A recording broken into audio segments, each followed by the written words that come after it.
and welcome to Cheshire Audio. Now, today we're going to be doing a review of the Neat Iota.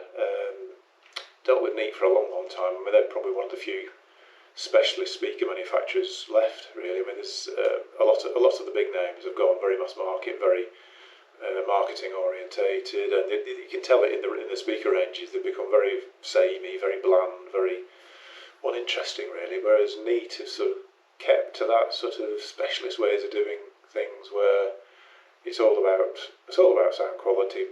There's hardly any, well, they do market, but they're not big on marketing. It's all to do with word of mouth.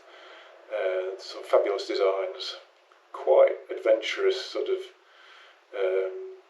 models, really. They still use, well, they have used Isobaric loading for bass, which is something you don't see nowadays. It was something in the 80s that was, well, Lynn used to use it on the Isobaric speaker, the LSR and the Isobarics, which is two bass units working in tandem with each other, so you get like a sealed part in between, and they work together, so the front speaker thinks it's firing into an infinitely big cabinet, so you get tremendous bass extension. They mix ribbons, well, planar drivers with coaxial drivers. There's speakers with a driver on the top and drivers on the front, and not particularly as gimmicks, but because it works, and because there's a lot of time gone into designing models to give the best result for the money. And the Iota is one of those. It's quite astonishing little speaker. I mean, they can be used like a little, like a studio system. They're sort of a near field monitor, really. You'd use them in a smaller room. But if you want something that's got a big natural sound, clarity, sort of natural clarity in the big enveloping sort of sound stage, the Iota is hard to beat, actually. This Iota, and they do a floor standing version and a big floor standing version of it now. Love them. One of my favourite speakers, actually. I mean, I've always had a bit of a thing for small speakers, but the Iota really takes you by surprise. I suppose there's a psychological aspect that it is such a small speaker. And just to prove quite how small it is, I've done my little Paul Daniels trick by sitting the speaker quite far forward. On my right here, it isn't actually here, it's there. So if I bring it back, this is how small it is. It's seriously cute, a seriously cute speaker. And it's fairly weighty, but yeah, little Emmett planar driver.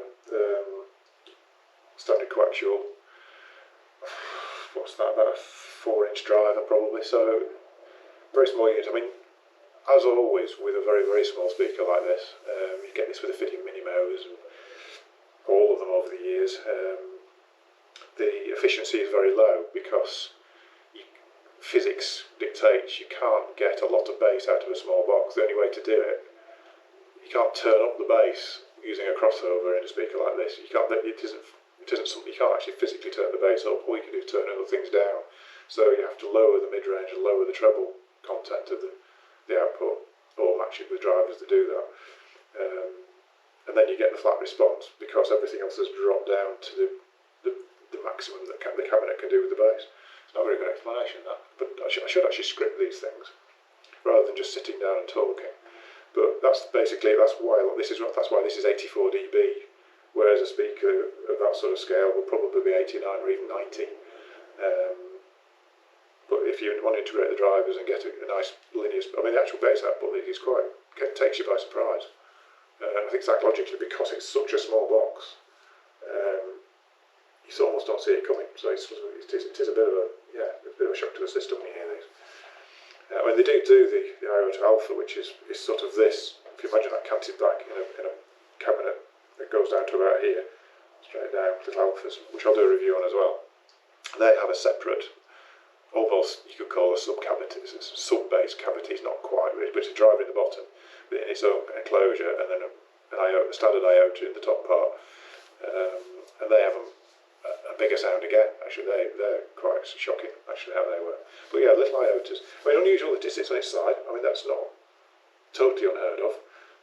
Gale did it years ago, the proper Gale, before they became a Rich Sounds brand. Gale was a very high-end speaker manufacturer, and two of their models sat on the sides like that. The old 402s, was it 401s, 402s? Can't remember. Big chrome etched speaker that they did, sat on its side.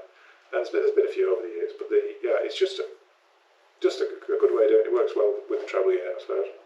Although saying that, this isn't particularly directional. Not like some planos or ribbons can be, where you have to sit in exactly a set position before you'll get an image, stereo image. This seems to have quite a good broad sort of spatial sort of area where you can sit. Just waffling again, talking rubbish. But yeah, you get a big sound stage. You don't have to sit bob in the middle. You can sit off centre, and you still get a nice clean sound of it. So yeah, that's the Iota. Not a cheap speaker.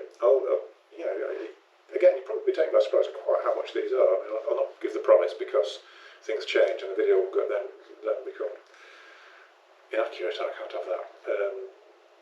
Unusual, surprisingly expensive, but when you actually compare it to other things or look at the situation in a small room and try and get a really good sound in a small room, this is kind of your option. There's not a lot out there that really performs as well as the Iota. I've used it with little Riga Brio amps and things like that, so the efficiency isn't the sort of deal killer particularly. You don't need massive amplifiers in them as such. Partly because if you're using a small room, it's not going to be an issue anyway. But yeah, a little Riga Brio or any of the small, like small audio lab or something like that would drive it fairly well to a reasonable level. So that's the Iota. Thoroughly recommend. If you want to hear a pair of these, just give us a call. We can always set up for you or sort out a home demonstration. They do different colours: black, white. Tested myself: blue, yellow, red. And the colours, it's like a satin white, satin black. I think they do. They can do gloss, but I think it's a premium. Thoroughly recommended. I'll stop now because I'm just talking. I'm going to start talking rubbish. There you go. Thank you very much. If you like the video, give us a like. Don't forget to subscribe. I'll be doing a few more of the little reviews of things like this: speakers, amplifiers, obviously turntables, a bit of Riga obsessiveness going on again. And if you've got any suggestions of things you'd like us to do, just leave a comment below. Thank you very much. I'll see you again.